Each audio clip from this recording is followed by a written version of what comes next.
So much to talk about with Gab Marcotti and Don Hutchison. Don, we're talking about the handball rule. Both penalties for Juventus that Ronaldo converted, interpreted to be handball. Your reaction? Oh, the life got sucked out of the game, Dan. I mean, I can nearly get on board at a push at the first one, Daron, when Dybala kicks the ball off his hand, when his hands and his arms are tucked in by his side. So the hands are not out wide trying to make himself bigger. And the referee gives a penalty to Juve and Ronaldo tucks it away. And you think at 1-1, they're going to get out of there with a point, and it's not bad because they were terrible, Juve tonight. Atalanta was sensational. And then Atalanta take the lead with a terrific goal from Malinowski. And then the last minute of the game, Muriel is adjudged to have handballed again in his own 18-yard box when Higuain kicked the ball off him. And Higuain was actually trying to get the ball out of the 18-yard box to a fellow black and white shirt who was standing outside the 18-yard box. And it just accidentally hit him. The referee had no hesitation, went to the spot, 2-2, last minute. Juve got lucky. But it sucks the life out the enjoyment of football. Being an ex-player, it feels like I'm losing the game that I fell in love with. I understand the referee had to make his decisions, but the lawmakers are turning this handball law into an absolute farce. Gab, to be fair to the referee, we've seen this all season, haven't we? We have, and look, I know people are going to make the cracks about Juve, but Juve have been on the receiving end of this quite a bit. Just think of Ligt, think of Bonucci against Milan. Ligt, I think he's had 3 or 4 of them this season, going back to the first part of the year. They made a decision to enforce this rule in a very, very rigid way. If the arm is away from the body, then we really, really limit the discretion of the referee. But the upshot is there's more penalties in Serie A than in other leagues, and when you get decisions that I think clearly don't feel right, like the second one, then it's incredibly deflating. If on top of that it comes at the end of this very emotional game where Atalanta played so well, then you get reactions like Don's, which I think are completely understandable. Here's the problem, though, because we've always heard it, haven't we? What we want is consistency from referees, and that's exactly what they've delivered in Italy this season regarding this law. So how do you fix it, Don? How do you make this so you can love the game again?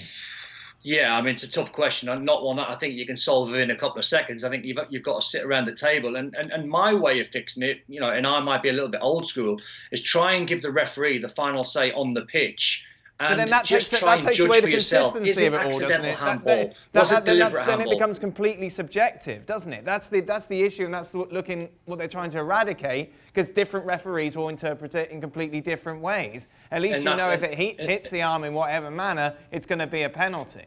But therein lies the problem, doesn't it? Because surely the referee on the pitch, if he thinks it's a deliberate handball, go and give a penalty. If he thinks something's accidental, like the 2 Juve penalties were tonight, they were both accidental, you can't give them.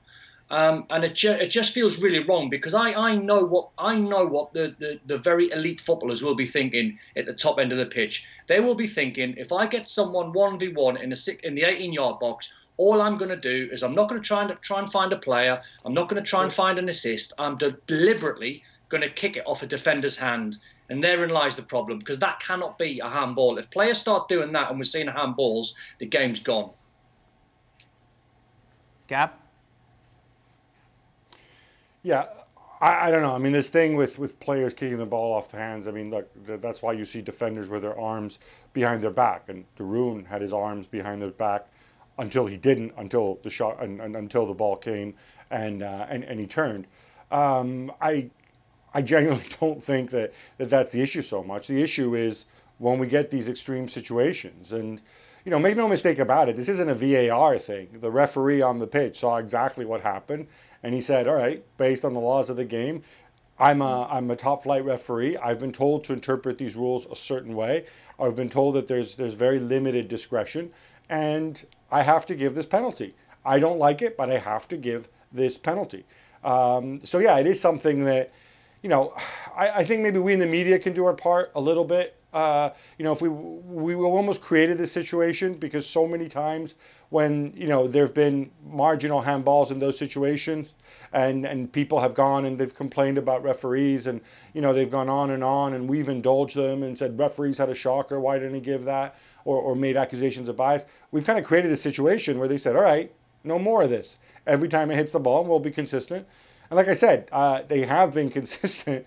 Juventus have been penalized over this as well. I think what we can say, and I don't want to take away from Atalanta's performance, is that if you were to award a Serie A title the way you do it in gymnastics or diving, and do it based on points and who's been the best team and who's played the best football this year, there would be only one winner, and it would be Atalanta.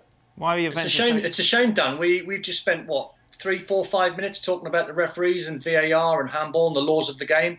We've not even mentioned the 2-2 game. We've not even mentioned the standard of football that we just witnessed for 90 minutes. It was an incredible game. As Gab said, it was really emotional. It was back and forth. Zapata was bullying Ligt in the first 25 minutes of the game. Papu Gomez was amazing. Atalanta were creating chances after chance, and Juve showed a bit of bottle in the second half. So we've completely forgot about the actual game that went on. Well, let's talk about the game that went on. As you mentioned, I think even the most ardent Juve fan would struggle to put up an argument as to why they should have taken anything from this game. What was wrong with them, Don? Well, they didn't come out the traps particularly well, and Atalanta kept the ball. I mean, they kept the ball for fun, but they were penetrating with their passes. They weren't just keeping the ball for possession's sake. And Ilicic had a chance early on. Zapata had a chance. Papu Gomez seemed, for 15, 20 minutes of the first half, he was just pulling strings for fun. And it felt the way the game was going, the flow of the game. It was only a matter of time before Atalanta would then take the lead, which they did. And Zapata scored a great goal, lovely little flick from Papu Gomez. And then, like I said, then the penalty then kicks in. Then Gasperini takes his best players off the pitch and brings fresh legs on. Then Malinowski scores an amazing goal on his left foot with about 10 minutes to go. And you think injustice has been done. They can maybe hold on Atalanta, and it'll be a great story because they get closer to Juve. We've got a title push and a title run in. Juve got some tough games going on. So you're trying to work that all out inside 90 minutes. And then at the end, the last-minute penalty sort of ruins it for everyone, unless you're a Juve fan. Well, indeed, Juve will definitely take the point there, Gab. Obviously, they're going to win the title once again. However, big picture, there's a lot of things that need to be addressed, certainly, before the return of the Champions League in August. No question. And look, part of me is reluctant to come out and criticize Juve because I really don't want to take anything away from Atalanta, but I think Don celebrated them.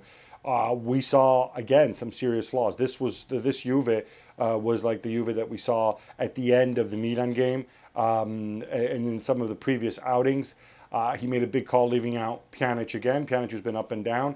I'm not sure Bentancur in the playmaking department, at least with this midfield, I don't think he can boss the midfield, and I don't think he can lead it. I don't know that he's a playmaker there. Atalanta shut them out further up the pitch, and I thought defensively they were vulnerable, despite the fact that you had Ligt and Bonucci in there. And I think all these things are things that will give Sarri cause to concern. He has to figure this stuff out, because I'll tell you what, I mean, they still have to overturn that Champions League round of 16. If they don't even make it to Portugal, I think there's going to be a lot of people saying, why are we continuing with this guy? Gab, I'm thinking, just returning to Atalanta, when Leicester went on that run in the Premier League, and everyone was genuinely excited about it. People love this kind of fairy tale 5,000 to 1 shot story. Is it similar in Italy? Is everybody kind of on board and supporting them? I think everybody in Italy, except for Juve supporters and Brescia, who are Atalanta's mortal enemies, I think everybody has been willing Atalanta on, because it has been such a tremendous story. It's been such phenomenal football to watch, with the goal scoring, with abandon.